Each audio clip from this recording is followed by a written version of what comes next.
орната отырып, кәсіби шеберлікті дамыту, бәсекеге қабілетті тұлға қалыптастыру. Мақсаты: сапалы білім берудің оқыту мен оқудағы модулі негізінде мұғалімнің шығармашылық қызметінің тәжірибесін қалыптастыру, кәсіби шеберлігін дамыту және өзіндік бағыты, ой пікірі бар, мақсат қоя білетін және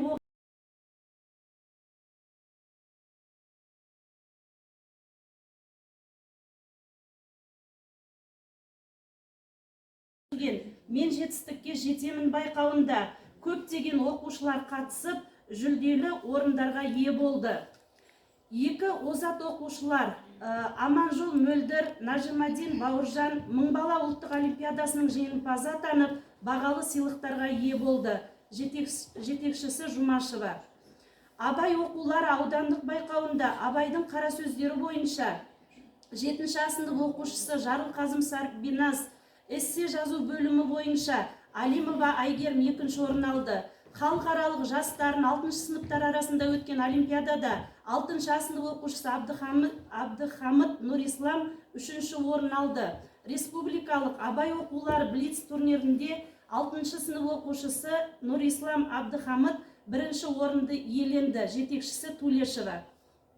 Қашықтықтан өткен республикалық эссе байқауында 9-шы сынып оқушысы Хидербаева Улмекен 1-ші орынды иеленді. Жетекшісі Мұханжанова. Байтұрсын ұлы атындағы 4-ші республикалық қазақ тілі мен әдебиеті пән олимпиадасында көптеген оқушылар қатысып, 8-ші халықаралық қазақ тілі пәнінен 7-ші сыныптар арасындағы өткен олимпиадада Тілемісова Асия 2-ші орынды иеленді. Ұстаз тілегі сайтында Айдар Ақмарал мен Өмірбек Назеркенің оқу әдістемелік мақалалары жарияланды. Және интеллектуалды білім порталында Абайдың 175 жылдығына орай 8-ші сынып оқушылары, бірнеше оқушылар жүлделі орындарға ие болды.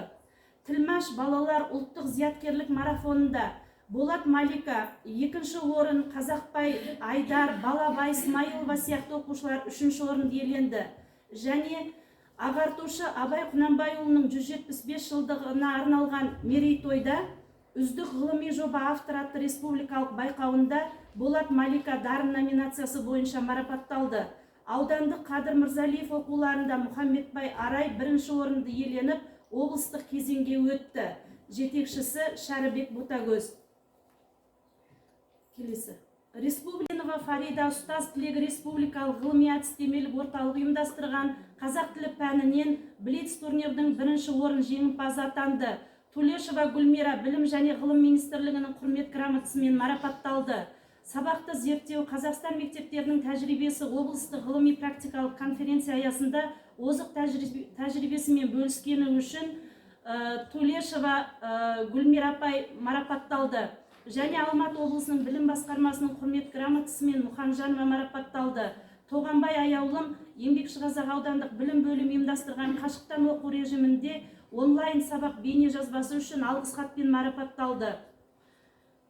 Өздігінен білім беру, білімді жетілдіру, кәсіби кемелдену дейді. Мұғалім өзінің білімін үздіксіз көтеріп отырғанда ғана мұғалім деп айтқандай, мұғалімдер кәсіби біліктілігін арттыру мақсатында әртүрлі пәндік курстардан, қысқа мерзімді курстардан, жаңартылған білім аясында жаңашыл ұстаз образы, қашықтықтан оқытуды үйренемін, авторлық бағдарлама жазу, эссе жазу алгоритмі, сандық білім беру мен қашықтықтан оқытуды ұйымдастырудағы заманауи коммуникациялық технологиялар мен құралдар, бағалауға арналған тапсырмаларды әзірлеу және сараптау сияқты әртүрлі курстардан өтті. Енді ғылыми жобаға келетін болсақ, аудандық дарын ғылыми байқауына Болат Малика қазақ поэзиясындағы ақ өлең ғылыми жобасымен қатысып, 2-ші орынды иеленді.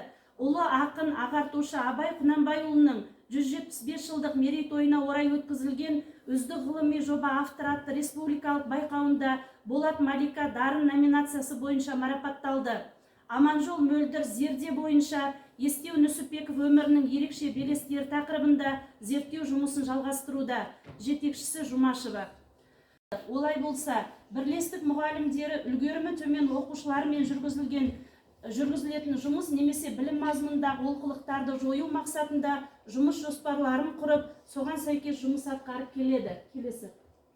Міне осындай жұмыс жоспарлары, яғни білім мазмұнындағы олқылықтарды қалай жоямыз, немесе жаңа үлгерімі төмен оқушылармен әр пән мұғалім осындай жоспар жасап, сол жоспар бойынша жұмыс атқаруда үлгі ретінде бір-екеуін ғана сіздерге көрсетіп отырмын.